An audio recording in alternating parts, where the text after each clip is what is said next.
Hi dear, welcome to Professor Nandi's machine learning class. As you can see, I am an intelligent machine. I can learn more from you and you can learn many things from me. So it is a win-win situation. Enjoy your course. Well, good morning dear. Welcome to my lecture on machine learning. And today, 29th July, beginning of your semester, we all hoped that you will be around, and without you, of course, everything is empty. And we are taking the help of whatever technology we are having in hand. And as on when the technology will improve, we will also use them. But in no way our learning and my teaching will be allowed to suffer. So this is a very interesting subject for which I will be the instructor, and physically I have two PhD scholars, Gaurav and Priya. So they will be our TAs, and with that, of course, there will be virtually a number of TAs, those who are who will help me online.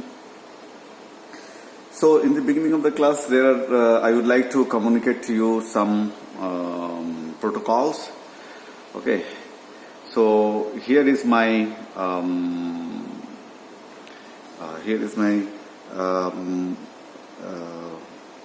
website, which I will always follow. So this is my website. This website, of course, depicts everything about me, and time to time I update all the informations. And out of many buttons on the left hand side, we have a button, useful links and study materials to my student. Gaurav, yes, click. So once you click it, then you will be having lots of materials which will be updated regularly. So the name of the course is Machine Learning course. Click on that and you will be able to figure out the syllabus. So bottom, this is the syllabus. Okay, formally it presents what are the topics more or less we will be discussing here. So you will get everything here. So we will discuss fundamental concepts of statistical learning, which is most important in this high powerful computing environment. This is actually what taking our machine learning from 1940s AI to today's machine learning, deep learning, etc., etc. Statistics is very, very important. So then, of course, we will discuss another which is not statistics based. They are called connectionist model, another subtopic. There will be so many tools as written here we will discuss. And the tools are very, very important because machine learning, if I compare, is writing an essay or writing an article. Then in any language, for example in English language, you are trying to write an article or an essay, you need to know first the language itself. That means its alphabets, A, B, C, D, etc., etc. Then words, then sentences. So these are like this. The tools are your analogous to alphabets. Without them, you cannot be a specialist. So that's why our objective will be to equip yourself with these tools and techniques so that at the end of the course you will grow enough confidence to tackle the real world problem. Now, what is so special about machine learning? If I try to take you to the history, machine learning, deep learning, nowadays these are buzzwords, everybody is hearing them, but they all belong to the class of artificial intelligence. From time immemorial, man wanted to invent some machines which will be intelligent, which will have thinking capability, decision-making capability, using experience, the way we human do. So that's the beginning, okay? And when there was no computer, even then, man had this desire, okay? And many articles are written, many science fiction stories were written as if some machine which looks like human, it may be a robot or it may be another machine which could throw some challenge to human. So those are all ideas, science fictions. They were the byproduct of human thinking, that what if some machine could think like us, if some machine could take decision like us. But it is not, so this was our desire, that machine should be able to think or behave like us. But it was not before 1940s when this fiction came to the reality, and I am indicating the pioneers in the area of artificial intelligence, called the father of artificial intelligence. I am indicating that personality known as Alan Turing. Okay, he's a British mathematician and computer scientist who first actually gave a useful idea of implementing artificial intelligence, which actually revolutionized the then society. If I just try to talk to you about a background, at that time the entire world was in war. Second World War was happening, and the Nazi fighters, the German, they were invading almost all the Europes, and they attacked the United Kingdom also. So in a laboratory, few scientists were told to develop artificial intelligence to neutralize the aggressiveness of their attack. More specifically, what was happening, the German soldiers were getting some instruction which was written in German language, that today in such and such place, such and such activity will be there, that many bombs will be dropped, or all kind of detail. Early in the morning, they used to get from their headquarters this kind of instructions. And the instructions were ciphered, codified, so that during the tenure of this, validity of this instruction, nobody can break the code. And forget about today's GPU, high performance computing. We didn't have a so-called computer as you see today. Instead, we had some electromechanical computing machine. Okay. And that machine was known as Enigma. And Alan Turing, with some other colleagues, he was a leader, was trying to develop a strategy to break the code in appropriate time. Because if you just try to break the code by deciphering all the information is there and it takes 2-3 days, it is useless. Because whatever is instructed is already happened. Damage already has been done. So the basic challenge was to decipher the code in no time, as soon as you get the code. And only failure were happening because the code was too long and deciphering machine were very weak. So this guy, after several failures, Alan Turing, tried to look at the code before trying to break it. And remarkably, he saw that past few days code, many portions of the codes are similar. Okay?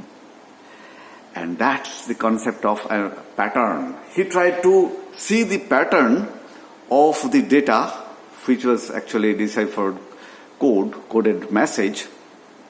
He tried to look the pattern and he saw similarity of some portion of patterns in the code.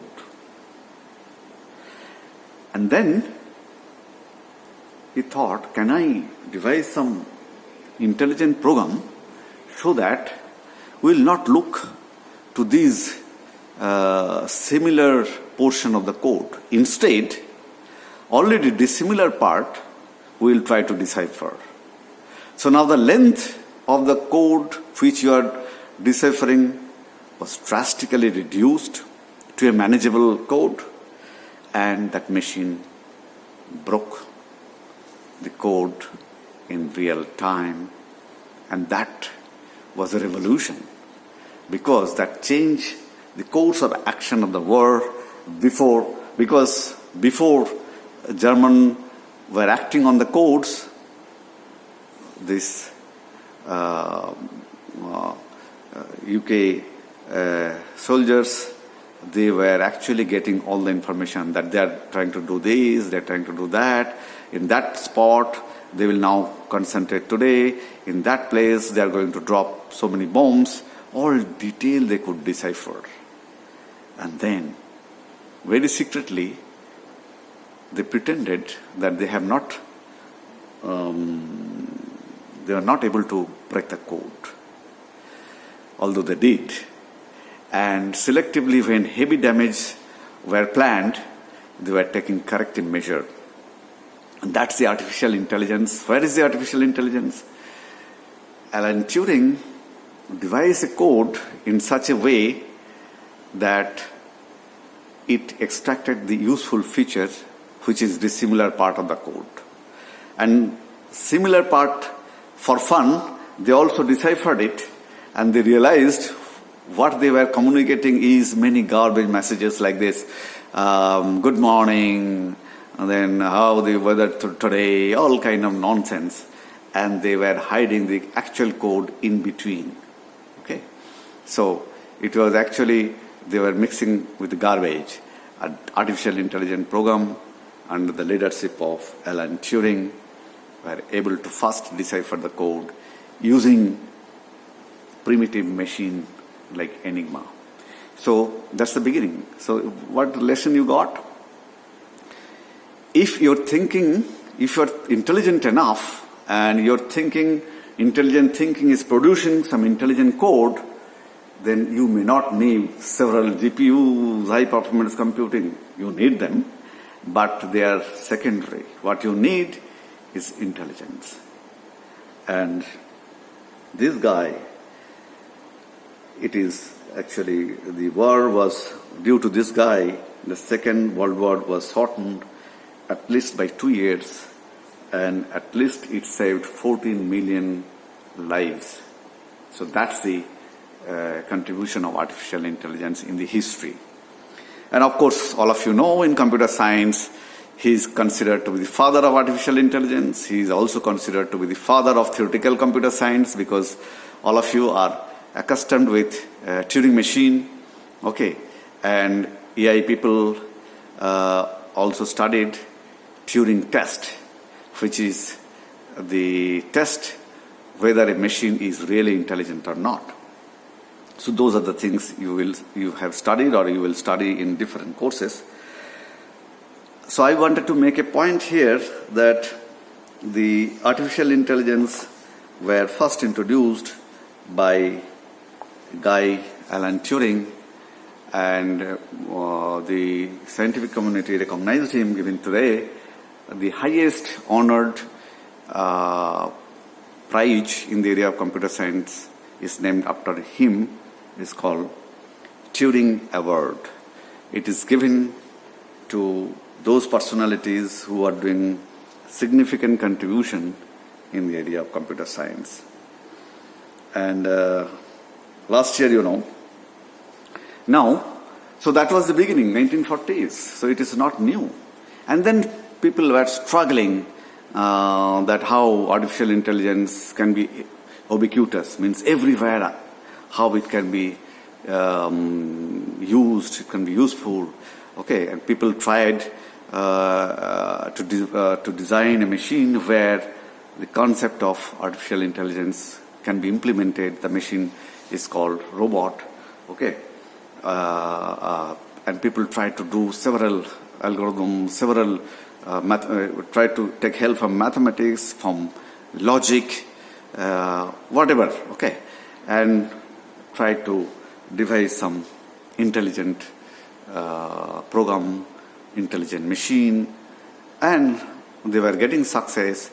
But actually true success came, I should say, in late 80s, when the neural network actually saw its marvel. Neural network, although actually invented in 1960s, but in late 80s actually, the reason is, what is the reason? Reason is we got sufficient powerful machine to implement the ideas. So a substantial portion of the course will be dedicated for learning those concepts which revolutionize this particular area of artificial intelligence.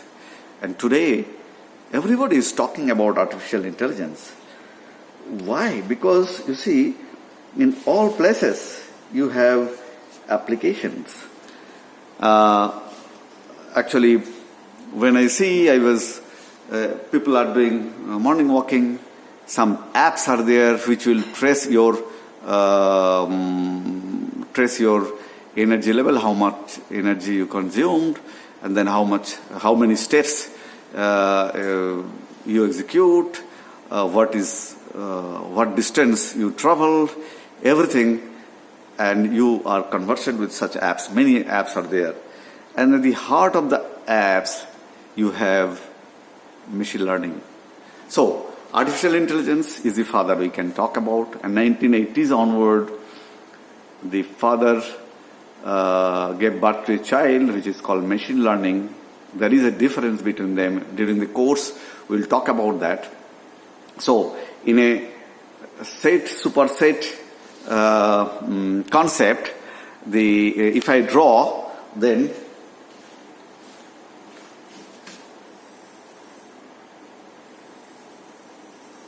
so this is artificial intelligence.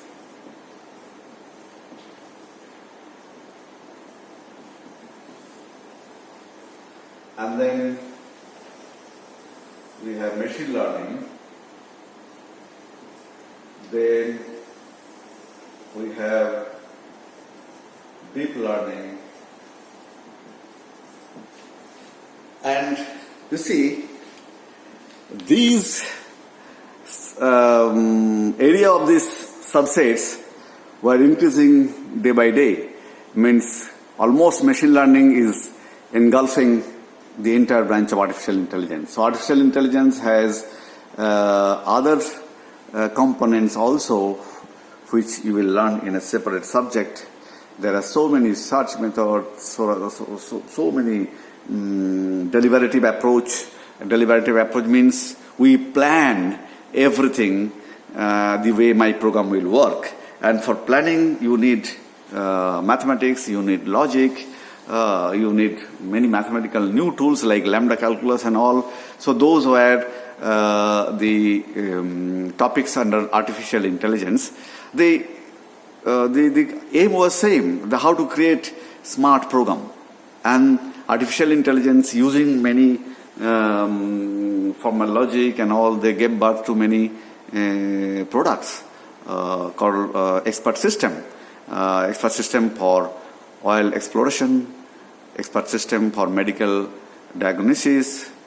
The name of the incidentally of the expert system is called machine. So all kind of things artificial intelligence were trying to do, but they were bulky, they were very costly, and they could not revolutionize the society the way its child machine learning is doing now. The reasons we'll talk about that. And then you have another baby called deep learning. Machine learning's subset is deep learning. There are so many differences between this father, if I call father and child, but they are coming from the same root.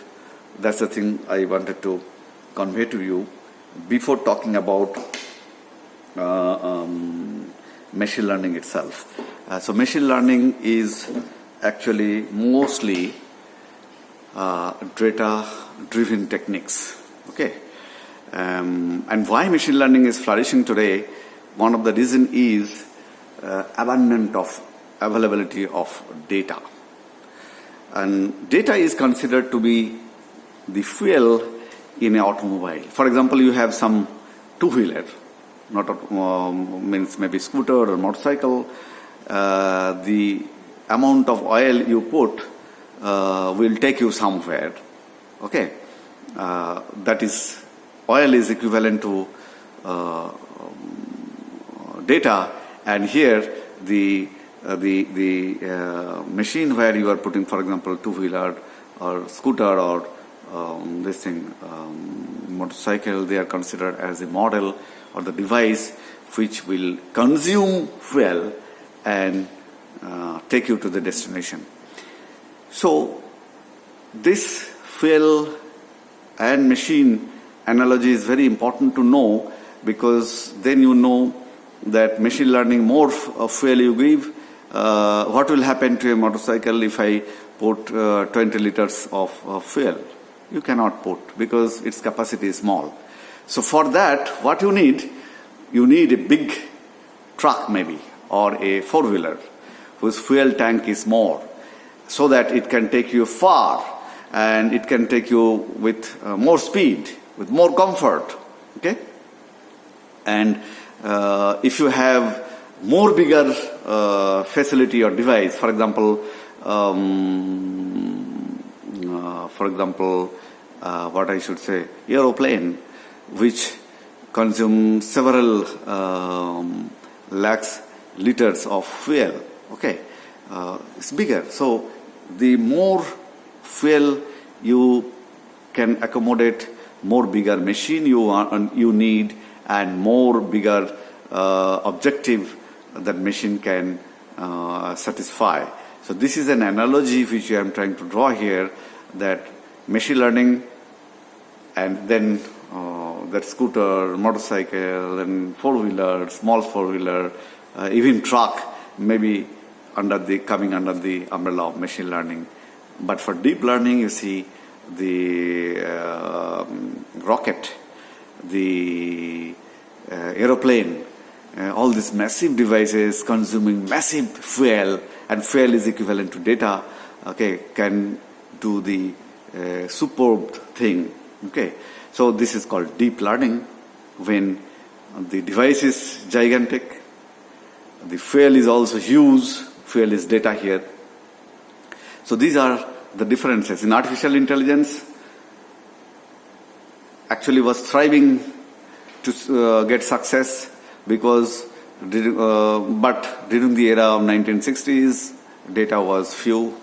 No industry was able actually desired to share the data. Even early 80s, people were not, industry people are not ready to share data with the universities. So one of my bright student, he graduated from a very reputed, he was doing PhD in a reputed university. What was your experience in the journey of PhD? He told, sir, you motivated us, but the thing is, you see, university doesn't have data, and industry have data, but they do not have brain. University has brain, but they do not have data. So this was the scenario then. But now it has changed. The industry has picked up because they have huge data, and every individual today is producing data. You are doing WhatsApp, you are doing chatting, you are taking picture with your mobile, and that actually is revolutionizing this area, because more and more data is there. So when more and more data is there, I can make bigger and bigger model which can classify, which can do many big good things, okay, which can understand, okay, classify many things. So those are, and industry has picked up, okay. Giant data producing industries are Facebook, Google, all kind of, Amazon, they are all producing lots of data, and machine learning is thriving because it could find application everywhere. I gave one application, that mobile apps designing, where you have algorithms, you have machine learning, and intelligently the app is serving some purpose. Similarly, if you see today, which was unthinkable earlier, today in real time you can translate from English to Hindi or vice versa, or any language, okay, thanks to machine learning and deep learning. Then you can input an advertisement, and output will be what is the possibility that you will click that ad, and that is remarkably serving many business people's desire. Then think of inputting a picture, and then your autonomous car is actually taking those pictures from surroundings, and in real time it is planning its path, collision-free path, executing that path, and it's a reality today. The product is available. The Tesla car, which is again a revolution in this area, using deep learning techniques.